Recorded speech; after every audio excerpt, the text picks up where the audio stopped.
Baik pemirsa dimanapun berada dan siapapun yang menyaksikan liputan ini, saat ini saya berada di hamparan kebun cabai seluas lebih kurang 1 hektar milik Bapak Tugidi yang berlokasi di Kampung Tengah, Kelurahan Teratai, Kecamatan Muara Bulian, Kabupaten Batanghari.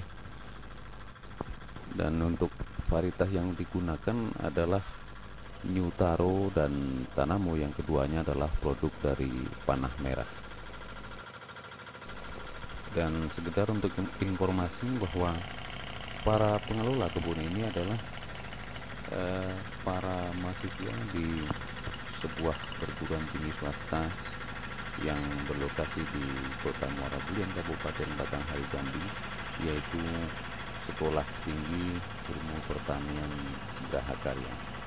Dan di antara mereka ada yang duduk di semester 2, semester 4, dan semester 6, dan kesemuanya berjumlah 8 orang. Nah, di layar kita lihat kondisi tanaman cabai yang sangat bagus menurut saya. Dan ini adalah Pak Tugidi, pemilik kebun. Dan untuk diketahui bahwa beliau adalah seorang dosen di perguruan tinggi yang saya masukkan tadi, di Sekolah Tinggi Ilmu Pertanian Grahakarya. Beliau ini pengalamannya cukup banyak di bidang pertanian, dan rata-rata semuanya berhasil tanaman-tanaman yang diusahakan, sehingga kiprahnya dalam bidang pertanian di Kabupaten Batanghari sudah sangat dikenal. Nah, saat ini kita menyaksikan jaringan irigasi, pipa, selang dan sebagainya yang terhampar dalam kebun seluas 1 hektar ini. Dan tentunya ini melibatkan banyak hal, di antaranya melibatkan teknologi, biaya tinggi, dan kemampuan untuk merancang jaringan irigasi. Kita lihat saat ini proses penyiraman sistem genang, atau lebih dikenal dengan sistem irigasi lep pengelopan. Ada satu tenaga sedang melaksanakan kegiatan rutin di depan, melaksanakan penyiraman, pengendalian air, kontrol.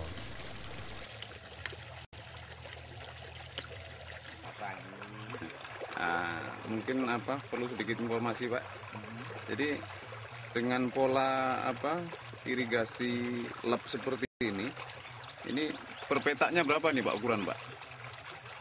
Debit airnya maksudnya? Bukan, ukuran petaknya dulu berapa nih Pak? Ukuran petak anunya 10 kali 24 meter. 10 kali 24 meter.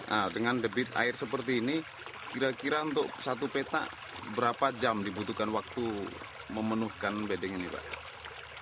Ya, kurang lebih sekitar 15 ke 20 menit. Cukup Pak ya? Kemudian tahap awal. Nanti pas masuk ke tahap petak kedua, karena ini kan dialirkan ke samping, ya, sehingga akan keluar debit dari pembuangan petak pertama ke petak kedua ditambah dengan tenaga mesin, itu akan berkurang sekitar 5 sampai 10 menit. Oke. Kalau untuk dalam kondisi cuaca terang Pak, jadi kira-kira setelah bedeng terpenuhin seperti ini berapa hari dibutuhkan waktu lagi untuk melakukan tindakan serupa Pak? Pada prinsipnya karena ini sifatnya menggunakan mulsa dalam bedeng, jadi musim hujan atau tidak proses lep sama gitu. Hanya tinggal karena musim hujan penguapan kurang, sebenarnya ya biasanya paling 2 hari. 2 hari sekali Pak ya? Maksudnya kalau lep musim panas 7 hari 6 hari sekali, 5 hari sekali. Tergantung nanti kita akan cek di bedengan kondisi kelembapannya. Iya. Caranya antara 5 sampai 6 hari. Kalau musim hujan mungkin bisa 7 hari sekali. 7 hari sekali. Baik, terima kasih Pak. Selamat pagi. Selamat pagi, Dek. Selamat pagi ya. Kalau boleh tahu, Nama sedang sibuk melakukan kegiatan. Nah, kira-kira apa yang dilakukan dengan tali pada tanaman cabai ini? Oh, ini untuk mengikat, Pak. Mengikat dahan-dahan yang tidak kena kayu agar tidak patah. Kalau saya lihat ini dengan ukuran kayu yang seperti ini, apakah cukup menopang? Apa kekuatannya bisa dijamin sampai akhir masa panen nanti? Oh, ini sudah dijamin nih, Pak. Jamin ya. Iya, Pak. Sampai akhir panen ini diperkirakan kuat nih, Pak. Buat oke. Dari apa? Nah, mungkin kita perhatikan lebih jauh pola pengikatan pada tanaman cabai ini. Apa yang perlu diperhatikan dalam kegiatan khusus pengikatan cabai ini? Oh, cara-cara yang perlu diperhatikan nih dalam pengikatan cabai, terutama pengikatannya ini harus tidak boleh kencang ke batang agar tanaman ini biar cepat tumbuh, Pak. Tidak mengganggu pertumbuhan itu. Tidak terganggu, tidak terjadi pelukaan oleh tali. Iya. Oke. Kemudian kalau saya lihat secara umum ini jumlah cabangnya memang saya lihat cukup banyak untuk satu pohon. Saya perhatikan di beberapa tempat. Memang disengaja atau katakanlah belum dilakukan pemangkasannya waktu itu. Untuk pohon ini disisakan 4 cabang ya. 4 cabang. Iya, ini 4 cabang yang produktif. Cabang pertama kita pangkas, Oke. yang atas kita pangkas, kita Iya. biarkan yang 4 ya. Berarti di atas cabang yang 4 itu masih dibuang ya? Iya. Oke.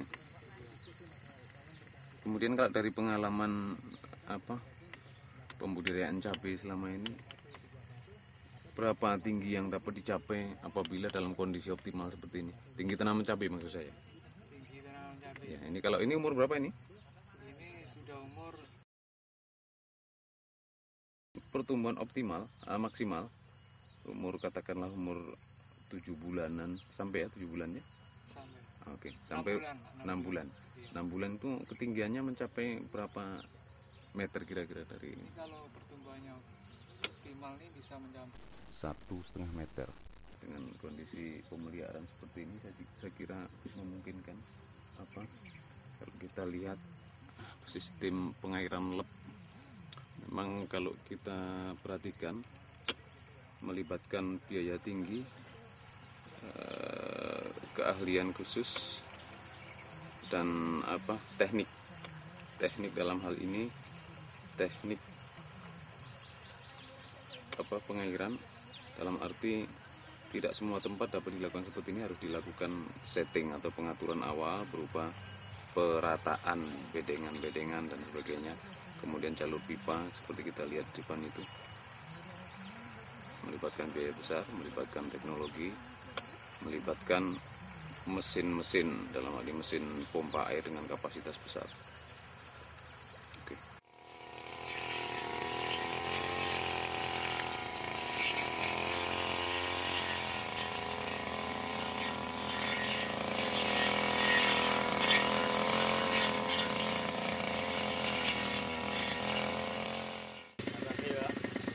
Ini saya amati sedang melakukan pemotongan rumput di tengah bedengan cabai. ya. Jadi kalau menurut pendapat apa memang ini cara yang lebih efektif dibandingkan dengan penggunaan herbisida? Ya, untuk ini kan bisa dikatakan untuk mengurangi tingkat misalnya kan kalau menggunakan herbisida kan itu meninggalkan residu gitu Pak ya. Residu ya, Pak. Ya, sisa sedikit itu mungkin bisa mengganggu pertumbuhan tanaman gitu. Kalau dari sisi ini efektivitas kerja, apabila dibandingkan dengan penggunaan